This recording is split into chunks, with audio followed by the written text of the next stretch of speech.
So, right, the first question then is from Karen Leslie, and she says, suggestions please on the steps to take to expand my reach as I rebrand my business.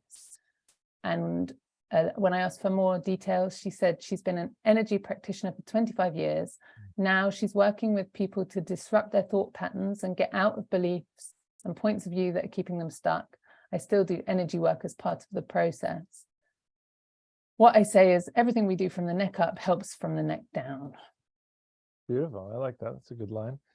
Okay, so fundamentally, it sounds like what's happening is there's a shift in the boat, or there's an adding of different rooms to the boat that's taking people from island A to island B. So it's a different constellation of approaches and modalities. And that is, I guess there's a rebranding in terms of, hey, I do these different things, but in my experience, often our people don't particularly care what the boat is. They just want to know, can we get them from island A to island B? So Karen, that's the big feedback I'd give, is to really hone what's the problem you're solving with these and what's the results you're offering. Two sets of resources on this. One, marketingforhippies.com/steps. Go to step 2 for help with niching. And then for concentrated help on your ideal client, go to marketingforhippies.com/puttering prep, PUTTERING PREP.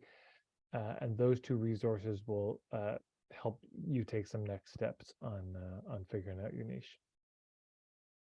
And then if you just feel like if it's a big enough change that it warrants you announcing it, of course, it's important to email your list and maybe put on social media, hey, here's what's changing, just so that they know.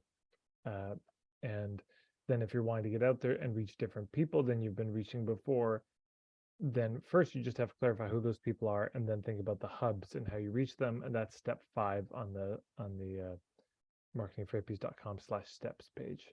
So that's all I've got there. Amazing. I hope that helps you, Karen. Good luck.